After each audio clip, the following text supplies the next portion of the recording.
Hi everyone, let's go over my Elliott wave scenarios on the Bitcoin chart, starting with the first bullish scenario on the 4-hour time frame, where we're looking for a 5-wave impulsive structure to the upside, currently working on the green wave 4. The common target for your wave 4 is between the 0.236 and the 0.5 Fibonacci, taken from the low of 2 to the high of 3, giving you a target between 87.2k and 80.1k. The invalidation for this scenario is the 618 at 77k.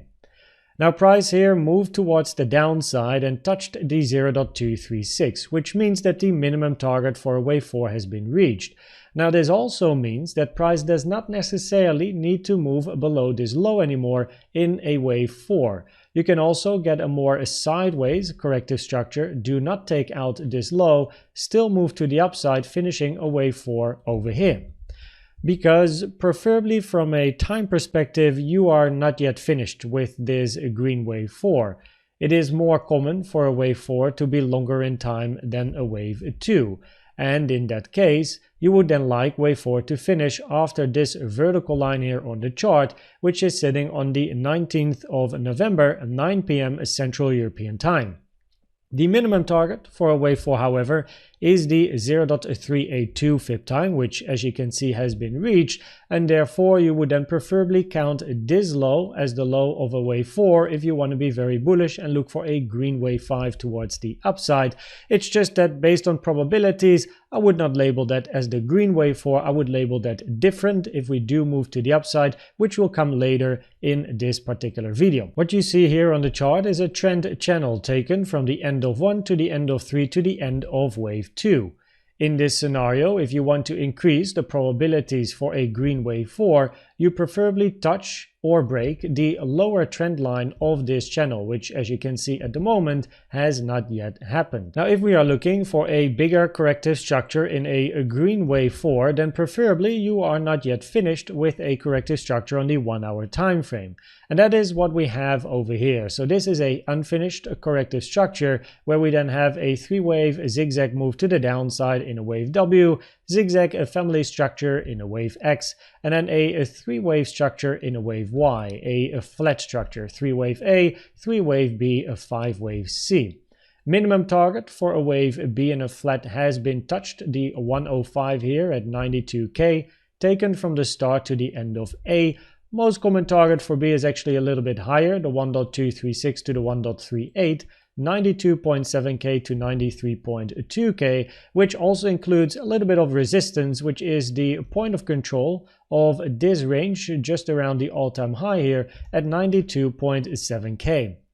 After a wave B, you're looking for a wave C to the downside, which should be an impulsive structure. 1, 2, 3, 4, 5, take out the low of your wave A.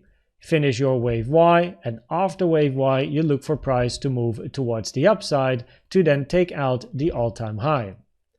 If we go back to the 4-hour time frame, then the arguably more bullish scenario is what you see on the chart, because here we have again the green count 1, 2, 3, 4, 5, but in this scenario your wave 3 is not yet finished, right? Inside the green wave 3, we now have a blue sub-degree count, 1, 2, 3, 4, 5.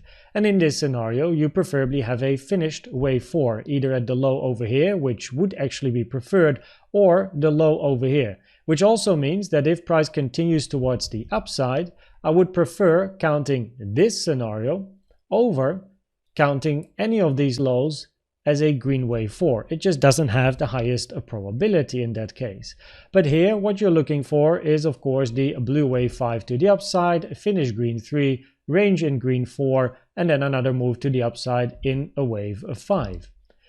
Now here the common target for a wave 4 has been touched, the 0.382 taken from the low of 2 to the high of 3, so that is perfectly fine. The channel that you see on my chart here is called a base channel, taken from the start of 1 to the end of 2 to the end of wave 1. What you're looking for with a base channel is a wave 3 to move out of the base channel, wave 4 comes back, and then you get your wave 5. Preferably, you do not touch the lower trend line of the base channel during the impulsive structure. So as you move up in 3, 4, and 5, you preferably do not touch the lower trend line. Now you can see that if we label wave 4 at this low, then at least wave 4 didn't touch the lower trend line of the base channel. But then your wave 5 did, because you need to count this as a wave 1, 2, 3 inside a blue wave 5. And you can see that we then broke the lower trend line of the base channel, which is not preferred as explained, right? So this would then be your bullish count. So you have your blue wave 4, and sorry for also using blue over here, let me make this white. So then you have a finished blue 4. You then need to have this as a wave 1, this is your wave 2, and you now need to look for an impulse up. It's just that from a probability perspective, when we use channels, and in this case the base channel following the Kennedy channeling technique, it really lowers the probabilities for this particular scenario. It's not a hardcore invalidation, but it does lower probabilities. Now also, if we want to count this as an impulse up, then your wave 1 here is an expanding diagonal, which is very rare, never preferred unless all of the other scenarios fill. If we would accept wave 4 hitting the lower trend line of the base channel, you could still consider ending wave 4 at this low over here, where you then have your impulse to the upside, the 382 is touched, you end wave 4 here, which touches the lower trend line of the channel, which does lower the probabilities of this scenario, right? But then you would need to count a structure in a wave 4, which then is a WXY. So here we have a W zigzag structure, X zigzag family structure, and then a flat ABC running flat in a wave Y.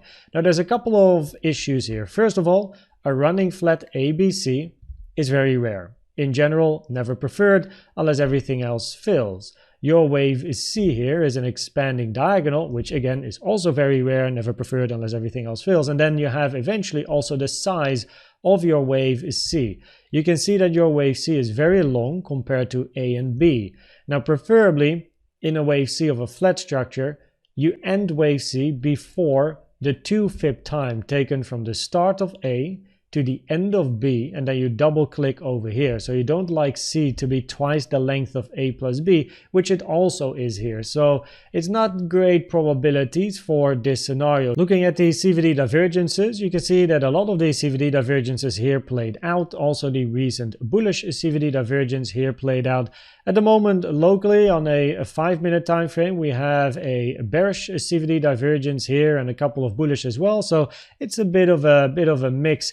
Generally, what I like to see is one of these being invalidated, which then gives more clarity.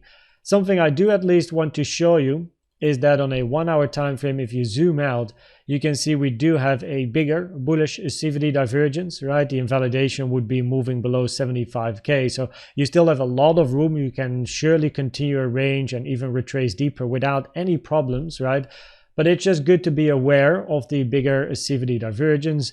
And on a lower time frame, I would mainly here in the local range be interested in new CVD divergences, but we do again have a bearish as well as bullish CVD. I would prefer to wait for more market structure after this high, either take out this high, invalidate the bearish CVD, and then look for new CVD divergences building, bullish ones, as price then creates higher highs, higher lows. If price takes out this low here and moves to the downside, then preferably I like to see lower highs, lower lows with continuous bearish CVDs. The local CVDs are always most important.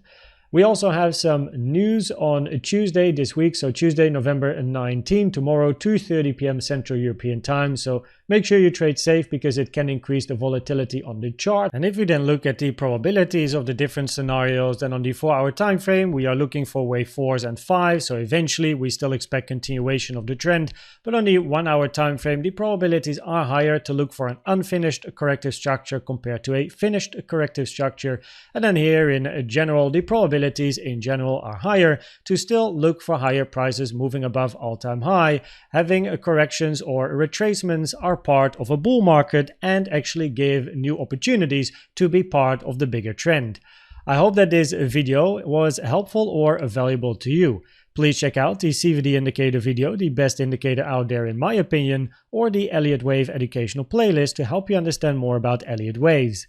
Thanks for watching and subscribing, and I hope to see you at the next one. Bye bye.